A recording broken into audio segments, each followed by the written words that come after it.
ابتدا ہے رب جلیل کے بابرکت نام سے جو دلوں کے بھید خوب جانتا ہے۔ ڈیئر اسٹوڈنٹس، السلام علیکم۔ میں ہوں کیسر جبار، سال دوم بیٹا، سیکنڈ ایئر اردو، جو لیکچرز کے ساتھ جو ہے وہ حاضر ہے۔ تو بیٹا آج کا جو ہمارا موضوع ہے وہ حصہ نظم سے اسلامی مساوات۔ اسلامی مساوات بیٹا ذیلی عنوان ہے جو کہ مولانا الطاف حسین حالی کی نظم ہے۔ تو اپنے لیکچر کا آغاز اللہ کے بابرکت نام سے کہ میں نے جب لکھنا سیکھا تھا پہلے تیرا نام لکھا تھا، میں وہ اسم عظیم ہوں جس نے جن و ملک کو سجدہ کیا تھا، میں وہ صبر سمیم ہوں جس نے بار امانت سر پہ لیا تھا، جو پایا تھا وہ بھی تیرا تھا، جو کھویا ہے وہ بھی تیرا تھا، تجھ بن ساری عمر گزاری لوگ کہیں گے تو میرا تھا، اور پہلی بارش بھیجنے والے میں تیرے درشن کا پیاسا تھا، اور نعت وہ ہوں کہیں بھی دفن کرو شہر طیبہ کی حد سے اٹھوں گا، میں تو محشر میں بھی امین نواز نعت پڑھتا لحد سے اٹھوں گا۔ تو آج کا بیٹا جو ہمارا موضوع ہے وہ اسلامی مساوات ہے۔ اسلامی مساوات بیسکلی بیٹا ذیلی عنوان ہے۔ ذیلی عنوان کس چیز کا ہے بیٹا؟ اس کا جو اصل ٹائٹل اور نام ہے وہ ہے مد و جزر اسلام۔ مد و جزر اسلام کا مطلب ہے مد، جزر مطلب کہ عروج و زوال، ٹھیک ہے جی، عروج و زوال مطلب اس کے اپنا اسلام کے اپس اینڈ ڈاؤنز، یہ ہے بیٹا۔ اور اس کا جو نام جو اس کو شہرت ملی اور الطاف حسین حالی کو جس نظم نے شہرت عام اور حیات دوام اور بقائے دوام کی شہرہ آفاق مسند پر فائز کر دیا وہ ہے ان کی مشہور زمانہ مسدس۔ ایک وقت بیٹا ایسا بھی رہا کہ قرآن کریم کے بعد سب سے زیادہ جو کتاب مسلمان بچوں نے مسلمانوں نے پڑھی وہ مسدس ہے، گو کہ آج وہ اصول اور وہ پیرامیٹرز اور وہ چیز نہ ہو، لیکن ایک وقت ایسا تھا کہ مسلمانوں کو اس کی ضرورت بھی تھی۔ اب مسدس کی طرف آتے ہیں کہ بیٹا مسدس کیا چیز ہے؟ بیٹا ایسی نظم ہے جس کے جو ہے 6 مصرعے ہوتے ہیں، اور 6 مصروں پر مشتمل نظم جس کو مسدس کہتے ہیں، جس کے 4 مصرے بیٹا ہم قافیہ ہم ردیف ہوتے ہیں، جبکہ جو آخری والے جو شعر ہے، آخری والے جو 2 مصرے ہیں وہ بھی ہم قافیہ ہم ردیف ہوتے ہیں، لیکن وہ بھی پابند ہوتے ہیں، لیکن ان کا جو قافیہ اور ردیف مختلف ہو جاتے ہیں۔ تو یہ ہے مسدس حالی، کیونکہ انہوں نے 6 مصروں کے ایک بند کی صورت میں مسدس کہی، اس وجہ سے اس کا نام مسدس حالی پڑا۔ 5 کی ہو تو بیٹا مخمس ہوتی ہے، 4 کی ہو تو بیٹا مربع ہوتی ہے، اور رباعی بھی ہوتی ہے، اور بیٹا جو ہے قطع بھی ہوتی ہے، اور 3 کی ہو تو بیٹا مثلث ہوتی ہے۔ اس طرح سے مسمن اس طرح سے چلتی ہے شاعری۔ اب ہم مسدس کی بات کرتے ہیں، اور مولانا الطاف حسین حالی بیٹا کسی تعارف کے محتاج نہیں ہے، 9 سے آپ ان کو پڑھتے آ رہے ہیں، چاہے حمد کی صورت میں ہو، چاہے غزل کی صورت میں ہو، چاہے بیٹا یادگار غالب کی صورت میں ہو، چاہے سر سید کے جو ہے وہ عادات و خصائل کی صورت میں ہو، چاہے بیٹا سر سید کے اخلاق و مسائل کی صورت میں ہو، تو آپ سر سید سے واقفیت رکھتے ہیں۔ اب دیکھیے گا کہ پانی پت میں ایک شخص پیدا ہوتا ہے، وہ اردو کا پہلا سوانح نگار ہے، اور بیٹا وہ شمس العلماء ہے۔ 1904 میں انہیں شمس العلماء کا جو ہے وہ خطاب ملتا ہے۔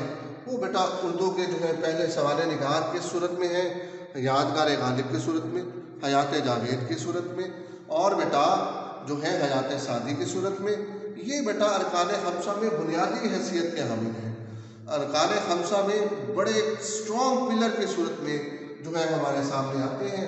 اور ایک جو ہے شمس العلماء ہے، جو حکومت نے جو ہے خطاب دیا۔ پھر نقاد ہے، نقاد کی صورت میں، مقدمہ شعر و شاعری کی صورت میں، اردو کی پہلی تنقید کی کتاب لکھنے کی صورت میں۔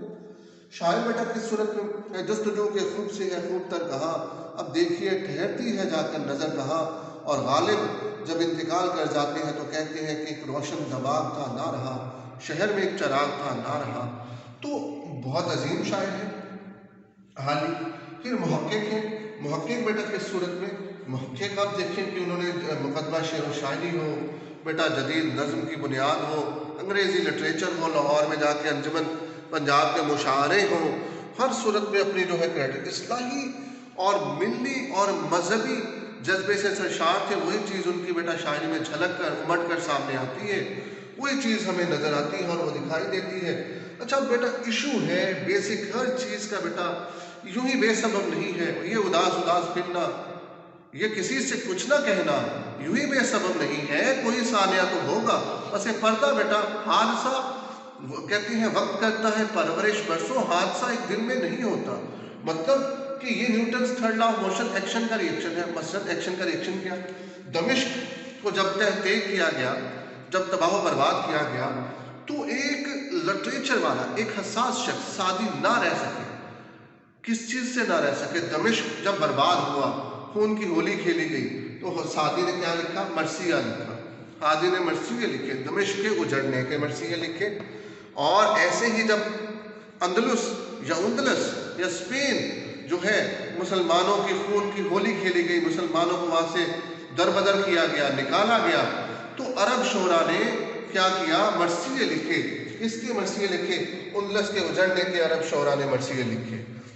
تو ایسے ہی جب بیٹا 1857 میں مسلمانوں کا جو ایک عروج تھا، 700 سے 800 سال کا بیٹا جو انہوں نے جو حکومت کی وہ ختم ہوئی، تو حالی ایک حساس انسان تھے، گو کہ سر سید کی ایما پہ انہوں نے لکھی، ٹھیک ہے، یہ مسدس سر سید کے کہنے پہ لکھی، اور سر سید کے نزدیک بیٹا یہ مسدس کیا اہمیت کی حامل ہے، آپ اس کا اندازہ لگائیں کہ وہ کہتے ہیں کہ روز محشر کے دن، ڈے آف ججمنٹ کے دن، جب اللہ نے مجھ سے پوچھا کہ تم نے کیا کارہائے نمایاں سر انجام دیا دنیا میں، کیا ایکسٹرا آرڈنری کام کیا کہ میں جس کی وجہ سے تمہاری بخشش کر دوں، تو میں آنکھیں بند کر کے بربلا خوشی کے ساتھ، کریڈٹ کے ساتھ یہ کہوں گا کہ اللہ میں حالی سے مسدس لکھوا کے لایا ہوں۔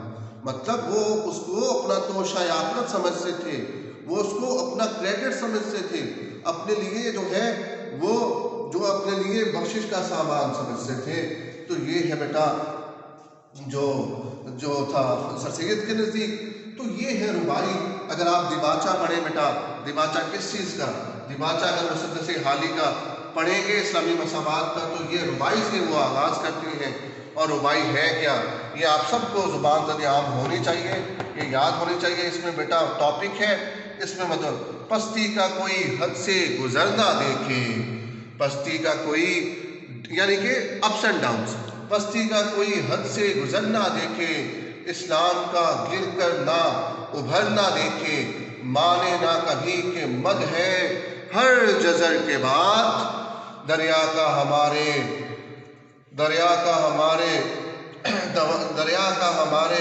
جو ہے جو اترنا دیکھے، دریا کا ہمارے جو اترنا دیکھے۔ تو یہ ہے بیٹا ربائی جس سے جو ہے مان لیا جو ہے حالی نے۔ اور بیٹا حالی کے جو نے شیفتہ کے جو ہے بچوں کی تعلیم کے طور پہ کام کیا۔ شیخ نواب مصطفیٰ خان شیفتہ ہی وہ شخص ہیں جنہوں نے غالب سے متعارف کروایا کس کو؟ حالی کو، اور وہ لے کے گئے کہ اس بچے کو اپنی شاگردی میں لے لے۔ اور وہ جانتے نہیں کہ غالب جیسا خود پسند شاعر، جسے اپنی شاعری اور اپنی ذات کے علاوہ کسی اور کو وہ مانتا ہی نہیں ہے، تو اس نے جب حالی کو دیکھا، اس نے کہا کہ جب میں شاعری کرتا ہوں اور میں شعر سنتا ہوں اور میں شعر کہتا ہوں، شعر فہمی میں اپنے علاوہ اور نہ کسی کو پسند، خود نمائی جو ہے غالب میں کوٹ کوٹ کے بھری ہوئی تھی۔ وہ کہتے ہیں تو جب میں شاعری کی بات کرتا ہوں تو میں کسی اور کو شاعری کا مشورہ نہیں دیتا، کسی اور کو نہیں کہتا کہ شاعری، کیونکہ میں سمجھتا ہوں میرے علاوہ اور شاعری کسی کے بس کی بات نہیں۔ لیکن جب میں تمہیں دیکھتا ہوں تو میری رائے، میری اوپینین ٹوٹلی بدل جاتی ہے، اور میں یہ کہنے پہ مجبور ہو جاتا ہوں کہ جب تک کہ تم شعر نہ کہو گے اپنے ساتھ ظلم کرو گے، اپنے ساتھ ناانصافی کرو گے۔ یہ ایک بڑے شاعر کو کریڈٹ تھا، اور غالب کی شاگردی میں رہے، اور پھر یادگار غالب ایک اتھینٹک حوالہ آج تک اس کے لیول کی کتاب نہیں ملتی۔ حیات سعدی سوانے نگاری، حیات جاوید، دیوان حالی بیٹا دیکھیے گا، پھر سعدی نے مرثیہ ہم یہ کر چکے ہیں۔ اردو کے بیٹا حالی کا مرثیہ اپنا دیکھیں آپ، حالی کا مرثیہ مسدس کی صورت میں۔ اچھا یہ اب پورا بیک گراؤنڈ ہے، حالی دمشق کے اجڑنے پہ مرثیہ اندلس کے، اور حالی نے بھی یہ مرثیہ لکھا، اور مدو جذر اسلام کے جو ابواب ہیں، ان ابواب پہ ہم بات کریں گے نیکسٹ لیکچر۔